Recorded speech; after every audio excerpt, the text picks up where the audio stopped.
Hello friends, आप सभी के स्वागत है प्रगति इन लाइफ में। दोस्तों मैं हूं अक्षय। दोस्तों आज के इस वीडियो में देखेंगे अल्टरनेटर की थ्योरी, जो कि एएलपी और टेक्नीशियन के लिए ये ट्रेड का प्रैक्टिस सेट चलाया जा रहा है। जैसे कि पीछे सिंक्रोनस का अपलोड किए हैं, डीसी मोटर का किए हैं। चलिए देखते हैं अल्टरनेटर की थ्योरी क्या है। दोस्तों अगर चैनल पर पहली बार है तो प्लीज़ चैनल को सब्सक्राइब कर लीजिए और साथ बेल घंटी को प्रेस कर लीजिए। देखते हैं पहला क्या है। देखिए ये जो है अल्टरनेटर क्या करता है, यांत्रिक ऊर्जा को एसी प्रकार की विद्युत ऊर्जा में परिवर्तित करने वाली मशीन अल्टरनेटर या एसी जनित्र मशीन कहलाती है। देखिए ये जो अल्टरनेटर क्या करता है ना, ये यांत्रिक ऊर्जा को यानी मैकेनिकल ऊर्जा को इलेक्ट्रिकल एनर्जी में परिवर्तित करता है। उसी को अल्टरनेटर या एसी जनरेटर बोलते हैं। चलिए नीचे देखते हैं कि जब ये जो है ना, जब यह फैराडे के विद्युत चुंबकीय प्रेरणा का सिद्धांत पर कार्य करता है। अल्टरनेटर क्या करता है दोस्तों, ये विद्युत चुंबकीय फैराडे के विद्युत चुंबकीय प्रेरणा का सिद्धांत पर कार्य करता है।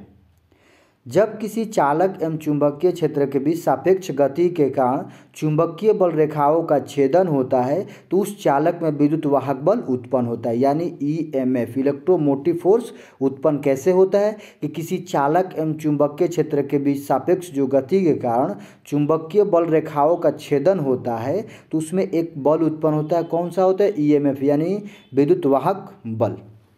नीचे देखते हैं कि यह तुल्यकालिक गति पर चलता है, यानी एनएस, यानी 120 F/p इसे निरूपित किया जाता है। एफ जो है ना फ्रीक्वेंसी हो गया, पी क्या हो गया? ध्रुवों की संख्या।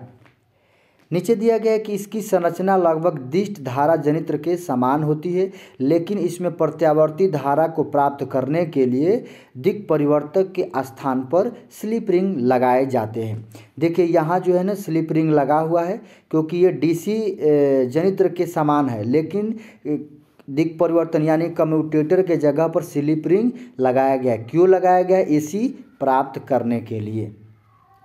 तो इसमें ये हो गया कि इसमें कम्यूटेटर की जगह पर क्या लगाया गया है? स्लिप रिंग लगाया गया। चलिए नीचे देखते हैं कि अल्टरनेटर के पार्ट्स। अल्टरनेटर के भाग कौन कौन से होते हैं? देखिए बॉडी, यह मशीन के बाह्य भाग को बॉडी, फ्रेम या योक कहते हैं। बाहरी भाग को क्या कहते हैं? ये योक कहते हैं, या बॉडी कहते हैं, या फ्रेम कहते हैं। यह किसका बना होता है? तो ये कास्ट आयरन तथा कास्ट स्टील को बनाई जाती है। किससे बनाई जाती है? तो कास्ट आयरन तथा कास्ट स्टील से। इसका कार्य मशीन के सभी भागों को सुरक्षित रखने के साथ साथ चुंबकीय बल रेखाओं के लिए पथ प्रदान करता है। तो ये हो गया ना अल्टरनेटर का भाग कौन सा? पहले का बॉडी है। यह जो है बॉडी को क्या बोलते हैं? योक बोलते हैं। यह किसका बना होता है? कास्ट आयरन अथवा कास्ट स्टील से बना होता है। इसका मुख्य कार्य क्या है? माने मशीन के सभी भागों को सुरक्षित रखने के साथ साथ चुंबकीय बल रेखाओं के लिए पथ प्रदान करता है। अब उसके बाद देखते हैं स्टेटर। ये हो गया स्टेटर। 2 नंबर पे स्टेटर, पहला में योक बॉडी हो गया। तो इसमें मुख्यतः आर्मेचर क्रोड होता है। क्या होता है? ये स्टेटर हो गया। इसमें क्या होता है? आर्मेचर क्रोड होता है। चलिए नीचे देखते हैं। देखिए आर्मेचर क्रोड होता है, लेकिन इसमें ईडी करंट लॉस तथा हिस्टेरिसिस लॉस कम करने के लिए आर्मेचर कॉइल को सिलिकॉन स्टील की वार्निश लेपित पत्तियों को जोड़कर बनाया जाता है। तो देखिए इसमें लॉस होता है, आर्मेचर में लॉस होता है, आर्मेचर कोर में ईडी करंट लॉस और हिस्टेरिसिस लॉस। इसको कम करने के लिए क्या किया जाता है? तो आर्मेचर कॉइल को सिलिकॉन स्टील की वार्निश यानी लेपित किया जाता है पत्तियों को जोड़कर। नीचे देखते हैं कि इसमें खुले स्लॉट्स प्रयोग किए जाते हैं ताकि कॉइल खराब होने या जलने के बाद आसानी से परिवर्तित किया जा सके। देखिए ये जो इसमें स्लॉट्स क्या होता है? स्लॉट्स बंद रहता है या खुला? तो इसमें स्लॉट्स जो है ना खुला रहता है। नीचे देखते हैं इन स्लॉट्स में 3 फेज वाइंडिंग संयोजित की जाती है, जिसे आर्मेचर वाइंडिंग कहते हैं। देखिए इसमें जो है स्लॉट्स जो होता है ना, स्लॉट्स खुला रहता है और इसमें 3 फेज वाइंडिंग संयोजित की जाती है और आर्मेचर वाइंडिंग उसी को कहते हैं। नीचे यह स्टार में जुड़ा होता है। किस में जुड़ा होता है? यह स्टार में जुड़ा होता है। ये स्टार में जुड़ा होता है। वह न्यूट्रल को ज़मीन से जोड़ा जाता है। ग्राउंड 2 से बचने हेतु न्यूट्रल वाइंडिंग की जाती है। अब उसके बाद आते हैं रोटर। स्टेटर हो गया रोटर। यह अल्टरनेटर का चुंबकीय क्षेत्र स्थापित करने वाला भाग होता है। रोटर क्या होता है, माने जो अल्टरनेटर होता है ना उसका चुंबकीय क्षेत्र स्थापित करने वाला भाग होता है। इस पर फील्ड वाइंडिंग की जाती है। पहला क्वेश्चन कि अल्टरनेटर पर कौन सी वाइंडिंग की जाती है, तो फील्ड वाइंडिंग की जाती है, जिसे डीसी जनित्र शंट या कंपाउंड के डीसी सप्लाई से उत्तेजित किया जाता है। तो देखिए ये रोटर में सबसे पहले क्या आते हैं, फील्ड वाइंडिंग की जाती है, और इसमें रोटर को क्या आता है, डीसी सप्लाई दिया जाता है। कौन सा, शंट या कंपाउंड। सामान्यतः अल्टरनेटर का यही भाग घूमने वाला होता है, माने अल्टरनेटर का घूमने वाला भाग कौन सा होता है, ये रोटर होता है।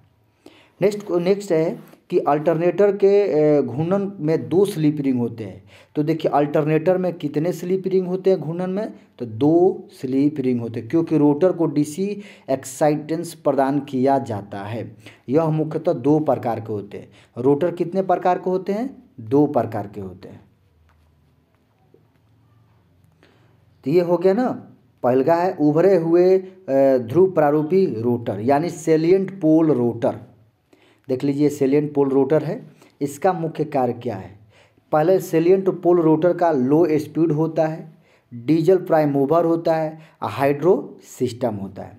यह रोटर निम्न या मध्य गति वाले अल्टरनेटर्स में प्रयोग किए जाते हैं।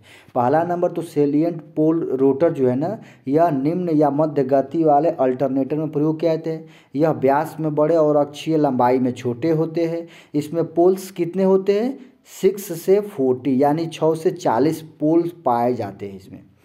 इसके ध्रुव नाल ध्रुव पिच का 2/3 भाग ढके होते हैं। नेक्स्ट है कि यह इसके ध्रुव पटलित होते हैं, जिससे भंवर धारा हानि कम होती है।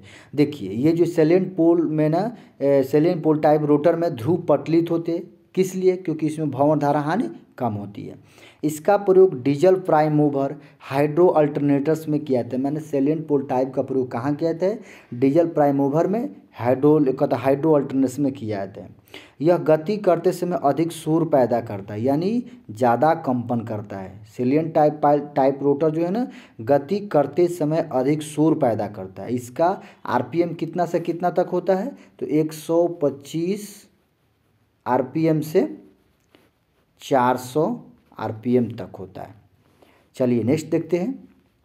दूसरा है सिलेंड्रिकल पोल मोटर यानी बेलनाकार पोल रोटर। देखिए ये क्या करता है, देखिए ये जो है ना, ये शाफ्ट हो गया, असमुख ध्रुव हो गया और वायु हानिया हो गया। यह उच्च घूर्णन गति वाले अल्टरनेटर्स में प्रयोग किए जाते हैं। माने सेलिएंट पोल रोटर जो कि कहाँ प्रयोग किए जाते हैं, उच्च घूर्णन वाले अल्टरनेटर्स में प्रयोग किए जाते हैं। यह व्यास में छोटे और अक्षीय लंबाई में बड़े होते हैं। नीचे है कि इसका प्रयोग जो है ना, स्टीम टरबाइन अल्टरनेटर्स तथा टर्बो अल्टरनेटर्स में प्रयोग किया जाता है। देखिए सिलिएंट टाइप पोल रोटर का प्रयोग कहाँ किया जाता है, तो स्टीम टाइप टरबाइन अल्टरनेटर्स तथा टर्बो अल्टरनेटर्स में किया जाता है। यह गति करते समय सेलिएंट पोल रोटर की अपेक्षा कम शोर पैदा करता है। माने ये जो गति करेगा तो इसका शोर कितना कम होगा, क्योंकि सेलिएंट पोल टाइप का शोर ज़्यादा हो तो कंपन ज़्यादा करता है। इसका आरपीएम कितना होता है, 1500 आरपीएम से 3000 आरपीएम तक होता है। चलिए अगला देख लेते हैं, उत्तेजक एक्साइटर। देख कौन कौन सा भाग हो गया, पहले तो बॉडी हो गया, उसके बाद स्टेटर हो गया, उसके बाद रोटर हो गया, और उसके बाद उत्तेजक यानी एक्साइटर। अल्टरनेटर के रोटर शाफ्ट पर ही 120 वोल्ट से 250 वोल्ट तक का डीसी शंट जनरेटर या कंपाउंड जनरेटर उत्पन्न करता है। 2 स्लिप रिंग के द्वारा अल्टरनेटर को फील्ड वाइंडिंग उत्तेजित होती है। देखिए ये जो है एक्साइटर क्या होता है, इसमें 120 वोल्ट से 250 वोल्ट तक डीसी शंट यानी रोटर में कौन कौन सी सप्लाई है, डीसी दिया जाता है। उत्तेजक होता है, क्या करता है, शंट जनरेटर से या कंपाउंड जनरेटर उत्पन्न करता है। 2 स्लिप रिंग के द्वारा अल्टरनेटर को फील्ड वाइंडिंग उत्तेजित करती है।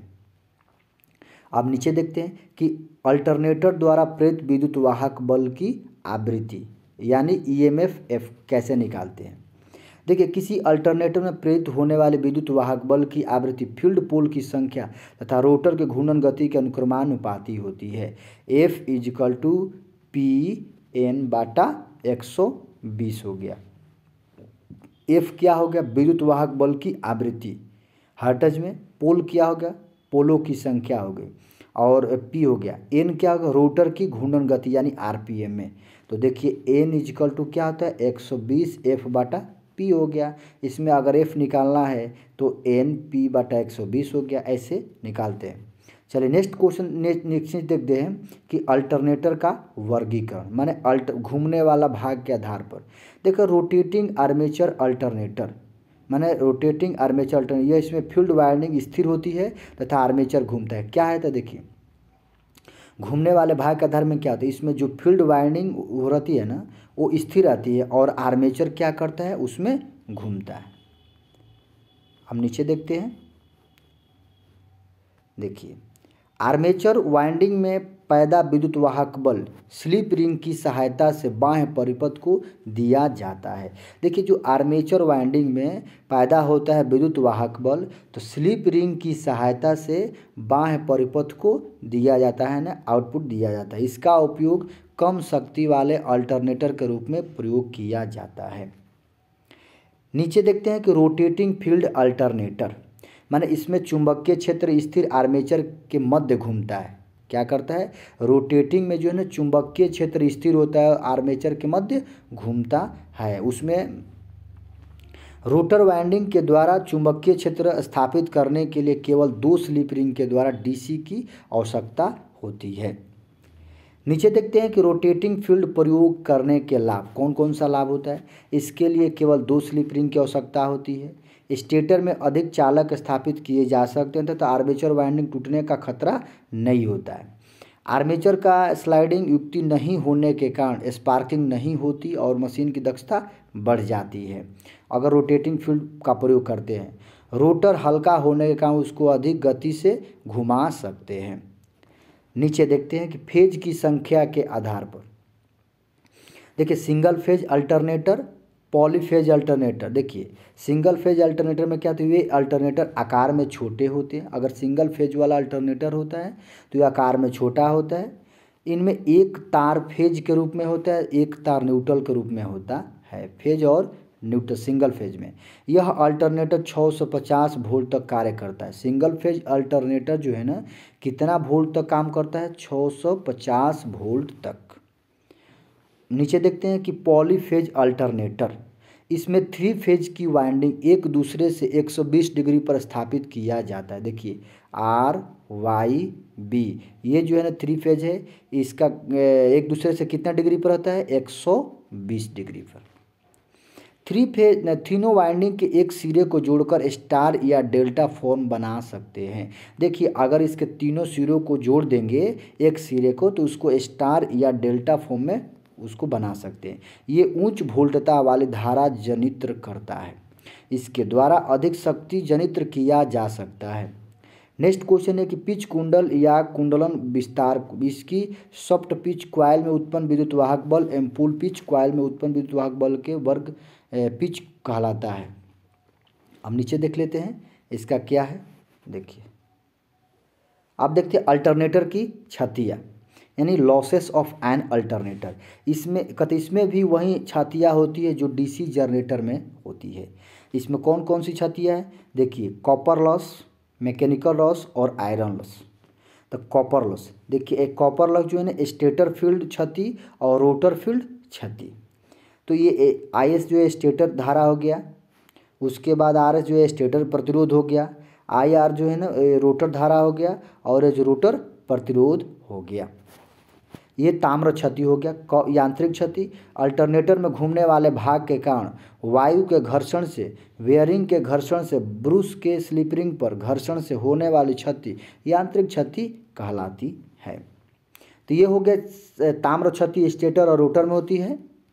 नीचे देखते हैं लौ क्षति, यह मुख्यतः हिस्टेरिसिस एवं एडी करंट हानि का योग होता है। यह लोड से स्वतंत्र होता है, अतः इसे कांस्टेंट माने अचर हानि भी कहते हैं।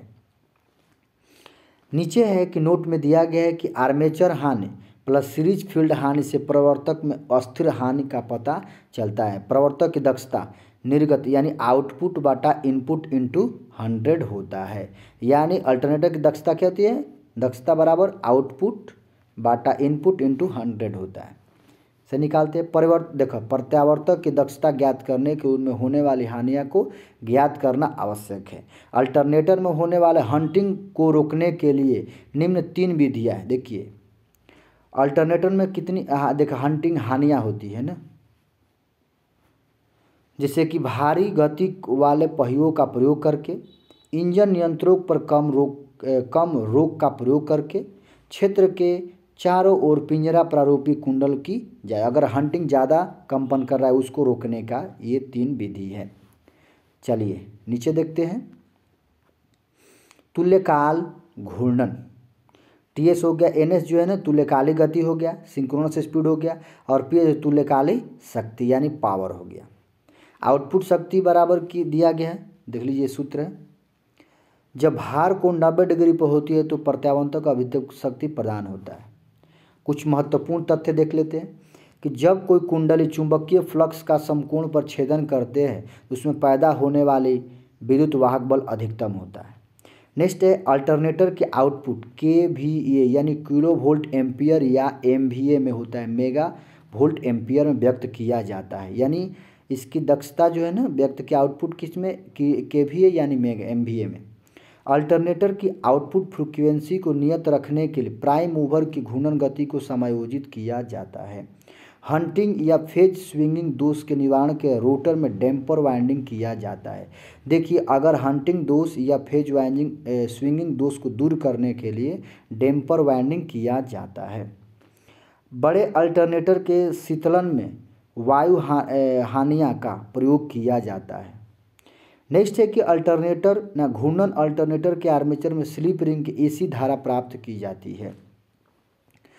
3 फेज अल्टरनेटर्स का पूरे भारतवर्ष में सही फेज क्या है, आर, वाई और बी। इसका कितना डिग्री का कोण होता है, 120 डिग्री का। नेक्स्ट है कि 3 फेज अल्टरनेटर का फेज क्रम सही नहीं होने पर फेज आपस में शॉर्ट सर्किट हो जाएंगे। अगर आर वाई बी का सही कम्बिनेशन नहीं होगा 120 डिग्री तो ये आपस में शॉर्ट सर्किट हो जाएंगे। नेक्स्ट है कि अल्टरनेटर का पावर फैक्टर आउटपुट में संयोजित लोड पर निर्भर करता है। जो पावर फैक्टर होता है ना, पावर फैक्टर वो लोड पर निर्भर करता है। अल्टरनेटर में आर्मेचर प्रतिक्रिया का प्रभाव मूलतः टर्मिनल वोल्टेज पर होता है।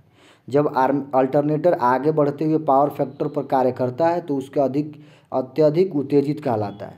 अल्टरनेटर में स्लिप रिंग और ब्रश का प्रयोग बाहरी सर्किट को क्षेत्र वाइंडिंग से जोड़ने के लिए किया जाता है। अल्टरनेटर रियल पावर का स्रोत होता है।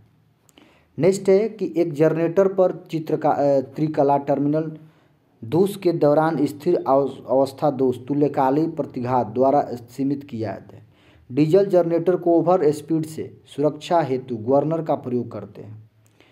जनरेटर में इंस्टॉलेशन के दौरान यह सावधानीपूर्वक सुनिश्चित किया जाता है कि जनरेटर के टर्मिनल और सभी नियंत्रक वायरिंग सही है ताकि फेज अनुक्रम का क्रम प्रणाली के साथ मेल रखता है।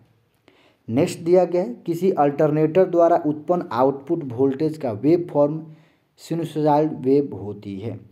धीमी गति पर चलने वाला अल्टरनेटर जल चक्रीय जनित्र होता है। इसका प्रयोग जल विद्युत संयंत्र में किया जाता है। नेक्स्ट है कि शुद्ध धारिता भार पर अल्टरनेटर में आर्मेचर रिएक्शन का प्रभाव मैग्नेटाइजिंग स्वभाव का होता है। उत्तेजक एक प्रत्यावर्तक शाफ्ट के एक छोर पर तय एक छोटा सा डीसी शंट या यौगिक डायनेमो होता है। नीचे है कि शंट जनित्र का उपयोग उत्तेजक के रूप में किया जाता है। यानी शंट जनरेटर का प्रयोग कहाँ किया जाता है, उत्तेजक के रूप में। जनरेटर को अधिक गति से सुरक्षा गवर्नर द्वारा प्रदान किया जाता है। तो दोस्तों ये है डीसी यानी अल्टरनेटिव करंट से थ्योरी, आप लोग देख लीजिए। इसका एमसीक्यू अगला वीडियो में लेकर आएंगे। अगर वीडियो अच्छा लगे तो लाइक सब्सक्राइब शेयर जरूर करें ऐसे ही डेली वीडियो देखने के लिए और रेलवे से जुड़ी सारी जानकारी के लिए।